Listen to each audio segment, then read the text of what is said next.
Hola, ¿cómo están? Vamos a reflexionar ahora sobre las nociones preliminares. Vamos a ver el querigma, ¿no? En el 3.1, que dice: el término querigma evoca el anuncio solemne que hace el heraldo después de una estruendosa victoria, la repentina constatación y rápida difusión de un acontecimiento, el fuerte grito con que se hace pública y oficial una noticia, ¿no? Y abajo dice: después de Pentecostés, Pedro, presentándose con los 11 a los judíos, a los habitantes de toda la tierra, levantó su voz y les dijo: a Jesús de Nazaret, el varón que Dios acreditó entre ustedes, realizando por su intermedio los milagros, prodigios y señales, que todos conocen, a ese hombre que había sido entregado conforme al plan y a la previsión de Dios, ustedes lo hicieron morir, crucificándolo por medio de los infieles. Pero Dios lo resucitó, librándolo de las angustias de la muerte, porque no era posible que ella tuviera dominio sobre él. A este, Jesús, Dios lo resucitó, y todos nosotros somos testigos. Exaltado por el poder de Dios, él recibió del Padre el Espíritu Santo prometido y lo ha comunicado como ustedes ven y oyen. Sepa, pues, todo el pueblo de Israel, que a este Jesús a quien ustedes crucificaron, Dios lo ha hecho Señor y Mesías. Y cierra diciendo: el centro del querigma es el misterio pascual. El hombre y su pecado mataron al autor de la vida, pero Dios lo resucitó. Si ustedes recuerdan, cuando observábamos la Pascua, decíamos que era el evento crucial, valga la redundancia de la imagen, el evento crucial para nuestra fe. Si Jesús no hubiese resucitado, vana sería la fe. No tendría ningún sentido creer en Él. No tendría ningún sentido en realidad vivir. Si vivimos para la muerte, no tiene sentido la misma existencia. Por eso la resurrección es aquello que le da sentido a la vida. No por nada se dice aquí que el querigma es un anuncio solemne, y lo es. El querigma es anunciar la resurrección de Cristo. Ahora, ese es el centro. Sin embargo, los querigmas van variando, pero todos tienen como centro eso. Los querigmas hablan sobre la muerte, sobre la pasión, sobre sus milagros pueden también hablar, como dice acá recién San Pedro, en el libro de los Hechos de los Apóstoles, capítulo 2, del versículo 22 en adelante. El querigma, en síntesis, es el centro del anuncio cristiano. Nosotros lo que predicamos a la gente cuando evangelizamos es que Jesús murió y resucitó. Y esto parecen poquísimas palabras, parecen 3 palabritas: murió y resucitó. Sin embargo, para el hombre es el fundamento de todo su lenguaje. El lenguaje del hombre ahora está arraigado en un evento que le supera, y que por lo tanto decir que resucitó tiene un significado mucho más profundo. Significa ahora que nosotros también somos capaces de hacer lo mismo, como decíamos en otra ocasión, y somos capaces porque Él nos ha hecho capaces. Encarnándose ha tomado la naturaleza humana y la ha divinificado. Ahora, el querigma, por lo tanto, es el centro. El centro del querigma es la Pascua. Bien, pasamos al siguiente tema. Dice: 3 ambientes vitales. Estamos en la página 73. Jesús no escribió ningún libro del Nuevo Testamento, pero anunció y vivió con un estilo propio. Luego de su nacimiento, de su vida pública, de su muerte y resurrección, en Pentecostés los apóstoles recibieron la fuerza del Espíritu Santo para comprender y transmitirle esta verdad que habían visto y oído de Cristo. Comenzó entonces la actuación y predicación de quienes habían sido testigos de cuanto Jesús había actuado y predicado. Pero mientras los apóstoles predicaban y se iban creando comunidades cristianas en las distintas partes donde ellos iban, también fueron apareciendo algunos escritos. Las primeras en aparecer fueron las cartas de Pablo, pero asimismo las palabras del Señor que contenían las celebraciones litúrgicas, los textos que fundamentaban las predicaciones y las catequesis para cristianos provenientes del judaísmo como del paganismo, las verdades que consolidaban las polémicas contra los adversarios, etc. Todo ello conformaba la comunidad cristiana primitiva. Ustedes piensen que estamos hablando de los mismos orígenes, ¿no? Después de la ascensión de Cristo, ¿qué hace la comunidad? Comienza a escribir. ¿Por qué se escribe? Se escribe para no olvidar, ¿no? Los libros que tenemos en nuestras manos, todos los libros de la Biblia, porque la Biblia es un conjunto de libros, son escritos para no olvidar cosas importantísimas. Y lo más importante que ha ocurrido es la Pascua. Por eso vemos que la Pascua figura no solamente en los evangelios, sino también en las cartas de Pablo, porque es importantísimo. Tenemos 4 evangelios que narran la vida de Cristo. 4, no uno solo, ¿no? En un momento se buscaba hacer una confluencia, una síntesis entre los 4 evangelios y quedó en un monstruo, algo que no se podía leer, porque cada evangelio tiene su propio estilo, ¿no? Pero tenemos 4 evangelios para contar la vida de Cristo. Esta pluralidad nos hace dar cuenta justamente de la importancia que ese evento convierte para nosotros, que ese evento es para nosotros, es importantísimo, ¿no? Porque ese evento de la encarnación de Cristo y de su resurrección son para nosotros esperanza, ¿no? Tomás de Aquino dice que es imposible amar sin esperanza, ¿no? Porque cuando uno ama, se espera algo para el otro, por ejemplo, y también se espera algo del otro. El amor está fundamentado en la esperanza, tiene su base en la esperanza. Si la esperanza de la persona es defraudada o si la esperanza directamente no existe, quiere decir que el amor también se hace imposible. Por eso les decía que a la base del lenguaje, que el lenguaje inclusive recobra algo que antes no tenía, una importancia fundamental, y es que puede ahora decir las palabras que el mismo Cristo dijo, ¿no? Nosotros somos capaces ahora de otras cosas tan grandes como son las virtudes teologales, ¿no? Como es vivir en gracia con Dios, como es la resurrección misma. Y por todo esto vemos que aquí abajo se mencionan 3 ámbitos en los cuales se daba cuenta de esto en las primitivas comunidades. El primero, evidentemente, es la liturgia. Porque la liturgia, como dice aquí, es el ámbito propio donde se proclamaba la palabra de Dios, se partía el pan al mismo tiempo que se repetían las palabras de Jesús, dichas sobre todo en la última cena. Se oraba, se conferían los sacramentos, se cantaba y aclamaba al Señor. Tenemos un montón de textos que ustedes van a poder ver en las citas que están debajo, que narran la cena del Señor, ¿no? ¿Por qué pasa esto? ¿Por qué tenemos la pluralidad de vuelta por la riqueza del mismo evento? Cuando algo es tan bello, tan profundo, surgen palabras en los hombres, que quieren expresar el misterio, y como las palabras no lo pueden encerrar, porque es un misterio, se hacen muchas, ¿no? Se hacen muchas palabras. Se pluraliza el lenguaje, se hacen varios discursos.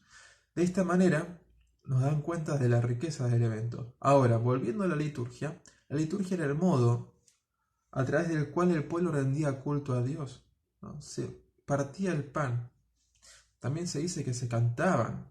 Se leía la palabra de Dios, se partía el pan, se cantaba. También se daba de comer a los pobres antes de la misa, ¿no? Se ponían las cosas en común para el que no tuviera nada pudiera tomar algo de ese fondo común y comprarse un alimento, comprarse un vestido, ¿no? Eran otros tiempos, es muy cierto, pero a su vez estamos llamados a vivir de vuelta esos momentos. ¿Por qué les digo esto? Porque en aquel momento el centro lo ocupaba la cena del Señor, lo ocupaba la Eucaristía. La liturgia era el centro de la vida de la persona y de ese mismo centro encontrábamos como otro centro más profundo todavía la Eucaristía, que palpitaba detrás de los labios de cada uno de los discípulos. Esa es la Eucaristía a la cual todo el mundo se reunía justamente a recordar las palabras de Dios. Y piensen ustedes que durante las persecuciones romanas el pueblo nunca dejó de celebrar la Eucaristía, lo hacía a escondidos, no, a escondidas, pero lo hacían, porque eso representaba en realidad y fundamentaba la esperanza por la cual ellos vivían. Más abajo se da otro ámbito, que es la catequesis.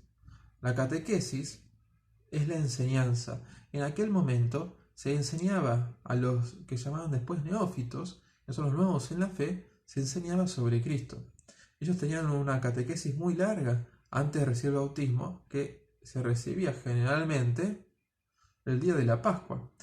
Si ustedes han podido observar la vigilia pascual, la mayoría de los casos, no este año, pero en los otros años, porque ahora tenemos en la cuarentena, en los otros años lo que se hacía era bautizar a una persona.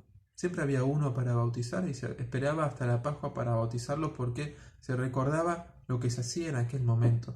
Esto nos da, por ejemplo, confirmación San Cirilo de Jerusalén, por ejemplo, cuando él comenta en sus famosos escritos sobre la catequesis, mejor dicho, sus famosas catequesis, son muchísimas y son muy lindas, la verdad, con más de 3000 citas de la Biblia, él recuerda cómo el proceso era largo e implicaba una verdadera conversión en el corazón de la persona, ¿no? En aquel momento se bautizaban solamente los adultos, no los niños. Y el adulto tenía que recorrer todo un camino larguísimo para acceder al bautismo, y era un camino de formación durante toda la cuaresma que implicaba un tiempo de preparación para recibir a Cristo resucitado, y en esa misma vigilia en la cual se esperaba el alba, se esperaba la aurora, todos juntos, mirando al oriente, mientras celebrábamos la misa, esa persona era bautizada. Y cuando salía del agua, porque se sumergía en aquel momento, en nombre del Padre, del Hijo y del Espíritu Santo, sumergía 3 veces, recordando también no solamente las personas de la Trinidad, sino también los 3 días que estuvo Jesús en el sepulcro, porque el agua, en un punto, en aquel momento, en el imaginario de aquellos siglos, era símbolo de lo desconocido, de la muerte, porque quien bajaba en el agua después, si esperaba mucho tiempo, no podía salir, y también porque el hombre no podía sumergirse en las profundidades más vastas del agua.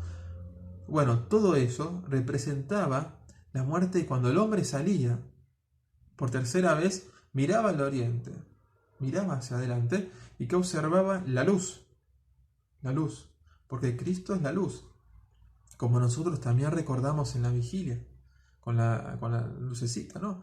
Con la velita, y vemos a Jesús que es la luz como también lo proclama el prólogo de San Juan, ese bellísimo prólogo, el primer capítulo de Juan, que es la luz y las tinieblas no la cogieron, ¿no? Seamos luz entonces. Ahora, esta catequesis era un proceso de formación, no solamente intelectual, sino también de la vida, una formación práctica o moral. De esta manera la persona no solamente cambiaba su forma de pensar, pudiendo así obtener una esperanza mucho más grande, porque quien conoce más espera más, sino que también podía comenzar a ver cómo era vivir como verdadero cristiano. Y así esta persona vivía como Cristo, era otro Cristo. Después, basta decir una cosita más acerca de la catequesis, y es que en aquel momento se utilizaba muchísimo la Biblia, evidentemente, no teníamos el catecismo, ¿no?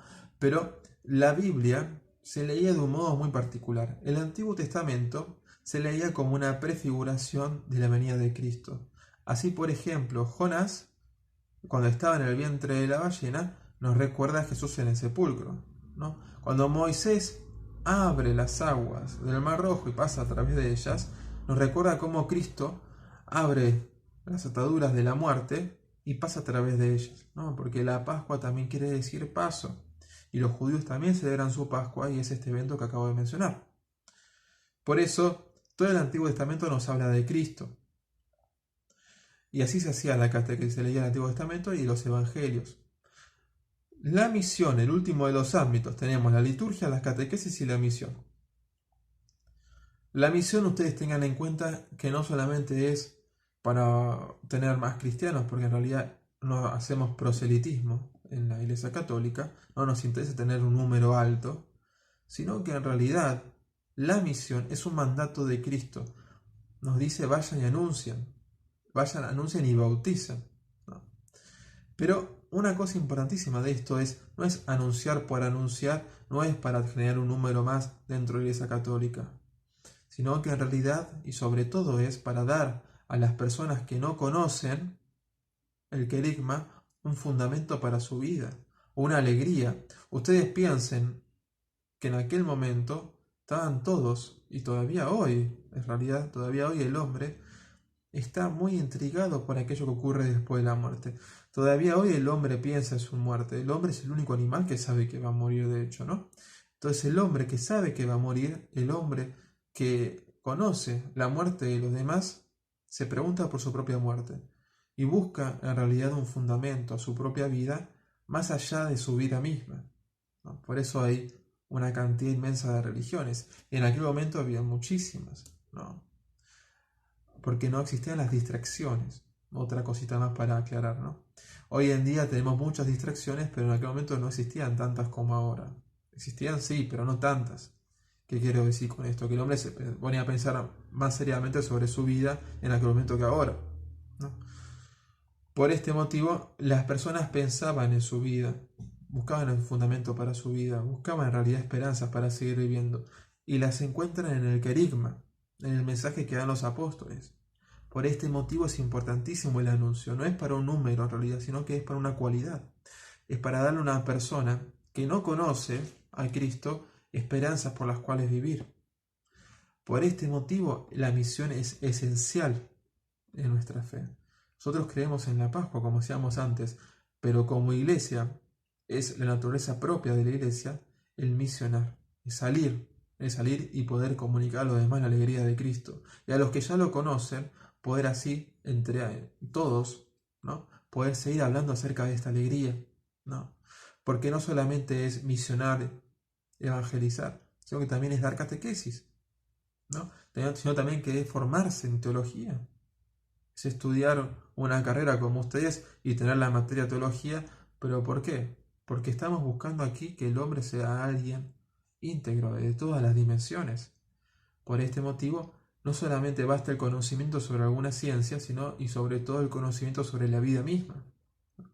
La filosofía y la teología buscan esto. La teología da respuestas a las preguntas que la filosofía puede presentar. Que son preguntas en realidad que son propias de cada uno de nosotros en el corazón, si somos justos con lo que tenemos dentro de la cabeza, ¿no? Ahora, esta misión, como les decía, es una misión a pronunciar el querigma a las personas que no lo conocen, es una misión a catequizar a aquellos que quieren, que conocen a Cristo pero no tanto, es una misión también a bautizar, ¿no? Por este motivo dice: vayan, anuncien el Evangelio y bauticen en el nombre del Padre, del Hijo y del Espíritu Santo. Bueno, vamos a comenzar con la cristología en Pablo en otro video. Así que cortamos por ahora. Hasta luego.